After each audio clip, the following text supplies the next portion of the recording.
Falter overstock go Suantarí, Íosa. You're very welcome indeed. And as I enter your home, I pronounce the traditional blessing. Dia an seo is stock. God be with all within. God bless you all. This evening, we are going to look at the readings for tomorrow, the 4th of October, and Carol Law, say me, Derriford, and the feast of St. Francis of Assisi.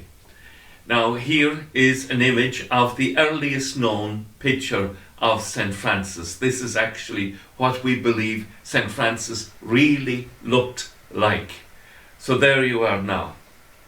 The story of St. Francis captures the imagination of most people because, well, it's an extraordinary story of someone alive with the love of Christ, living out his life with the joy of the gospel, while at the same time enduring fasting, intense prayer, rigorous mortification of the flesh. And so out of all of this mortification, fasting, comes a joy that is just amazing. And of course, he's the person who gives us the Stations of the Cross. He's the person who gives us the crib at Christmas time. He gives us all these wonderful things that speak to us of the love of God. The Stations of the Cross speaking to us of the love and the compassion of Jesus. Now, his own foundation comes from when he was praying in front of the cross at San Damiano. And this is the Byzantine Cross that was in the ruined church of San Damiano, and Christ spoke to him from this church, saying to him, rebuild my church which you see is falling into ruin. And of course, at first Francis interpreted that as literally to build the ruined church of San Damiano, which he did, begging for stones to rebuild the church of San Damiano, to do good. And then he came across another great symbol in his life, the symbol of the Tau. Again, we put the Tau up here. And it comes from Ezekiel chapter 9, where God says to the destroying angels, do not touch anyone who carries the image of the Tau. And so St. Francis wanted all of his followers to wear the Tau as a symbol of salvation. Now, in fact, if you read Ezekiel 9, it actually says X or a Tau. But when St. Jerome was translating the sacred scriptures, Jerome put in Tau or a T in that position there. And it's part of the tradition of the church that at the time they believed that's what it was. Finally, I want to show you this. This is a frequent image of the Franciscans with the cross of Jesus Christ in the background. And then you have the arm of Christ bearing the stigmata of the wounds of the Passion, and also the arm of St. Francis bearing the stigmata, because Francis, of course, received the stigmata like Padre Pio. And he found it deeply embarrassing, like St. Padre Pio did as well, and felt almost that it was a punishment from God.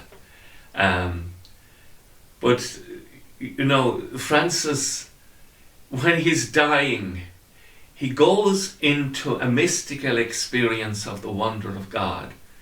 And he dies saying with awe, as God is approaching and he is approaching God, who are you, God?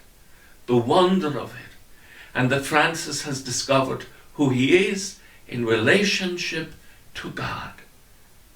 But God is so beyond us that as he enters into the joy of death, he enters into the joy of the wonder of saying, how awesome is God? Oh, who are you, God?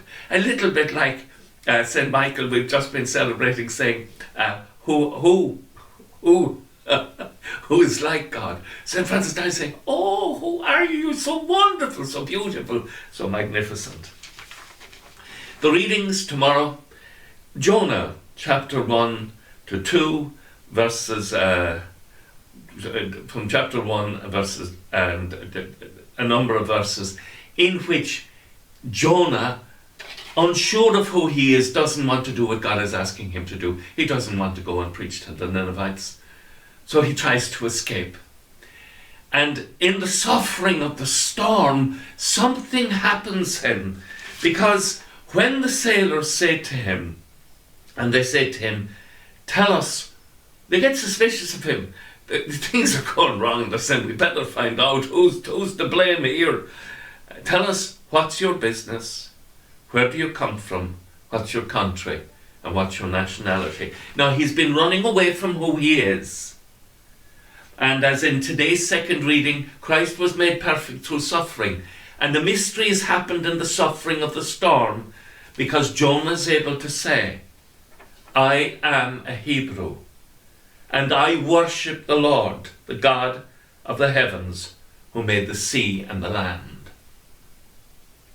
He has discovered in the suffering, just like in today's, on a Sunday morning, the readings from the letter to the Hebrews saying that God made perfect the one who was to save us through suffering. Jonah has come into a knowledge of who he truly is through suffering. And then the gospel tomorrow, the story of the Good Samaritan, and Jesus saying to us, you know, this is how I want you to behave. Go you do the same. Who do you think proved a neighbour to this man? And the one who had compassion or had pity on him. And Jesus says, go you do the same. Now the secret, of course, is that the person who is the Good Samaritan is the Lord Jesus, who comes to rescue us all from sin.